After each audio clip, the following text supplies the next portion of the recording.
Chapter 1.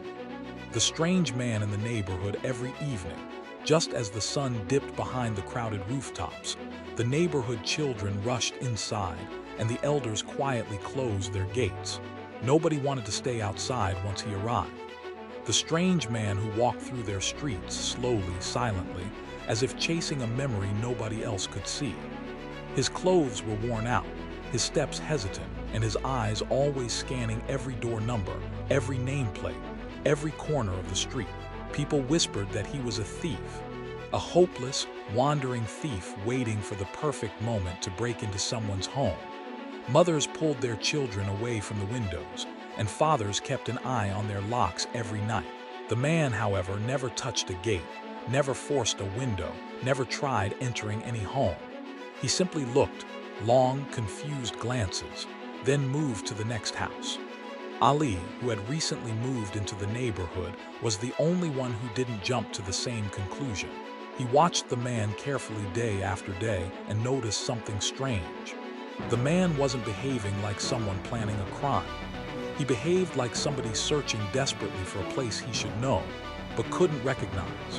One rainy evening, the man stopped right at Ali's gate, his clothes soaked, his hands trembling, and his eyes blinking rapidly as if fighting tears. He whispered, "Is this my home?" Ali froze. The man pulled out a crumpled, wet photograph from his pocket, an old picture of a smiling woman, a little girl, and himself. But the saddest part was that even while holding his own family's picture, he said, "I think this is me, or maybe not."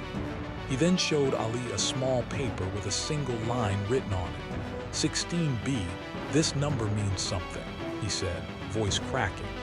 "I walk every day hoping to find a house that belongs to this number. Maybe when I see it, I will remember. Maybe." The rest of his sentence dissolved in the rain.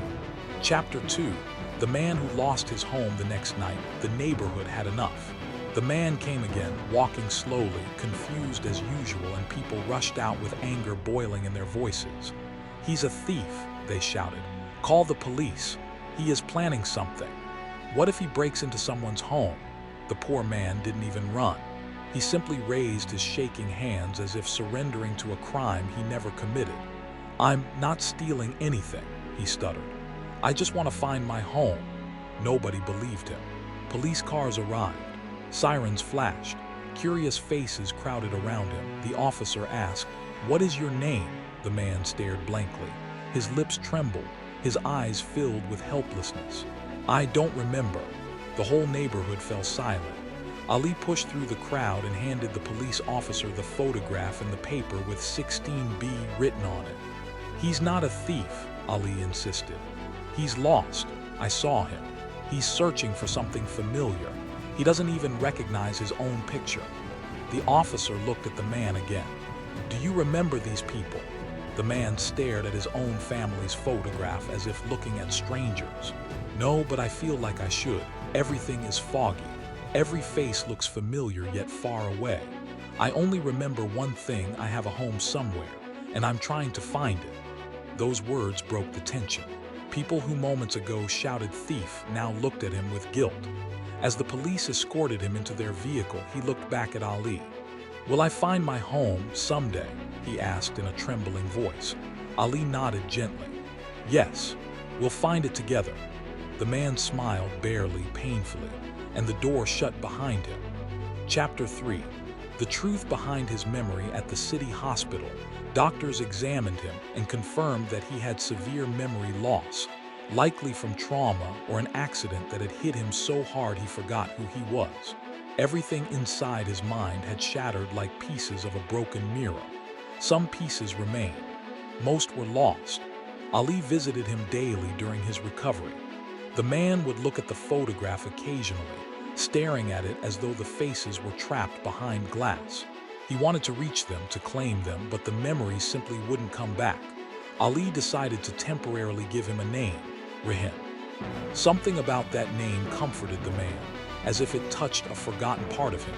Rehan often wandered the hospital corridors, stopping suddenly when he felt a strange tug inside his heart, as if an invisible thread was pulling him somewhere.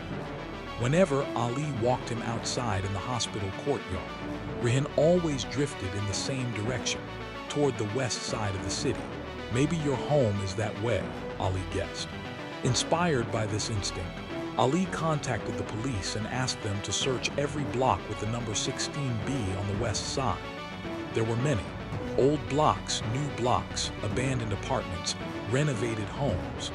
Still, something told Ali that Rihan's heart would guide them better than any map. One afternoon, Rihan paused while walking and stared intensely in the distance. His breath quickened, his hands shook, and he whispered, "It's there, somewhere over there. Something is calling me." Chapter 4. The home he finally found. Ali arranged a van and decided to follow that instinct. Together, he and Rihan traveled toward the old western part of the city. Narrow streets, dusty roads, aging buildings with peeling paint and fading numbers.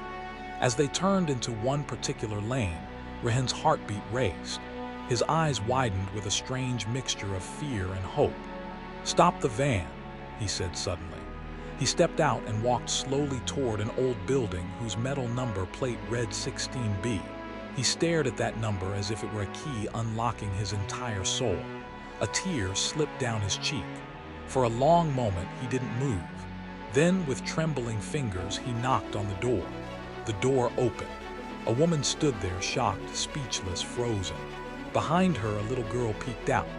Rihan stared at them, two strangers who felt like home. The woman's hand flew to her mouth. Her eyes flooded with tears. Her voice broke as she whispered, "Where have you been?" The little girl stepped forward, eyes wide, lips trembling. "Papa!"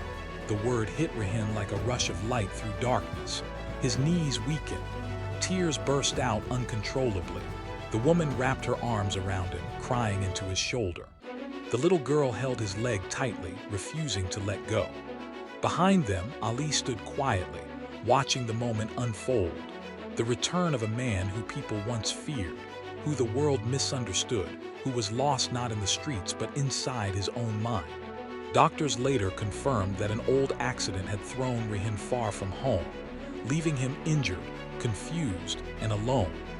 His memory shattered. He wandered through the city trying desperately to find a place his heart remembered, but his mind had forgotten.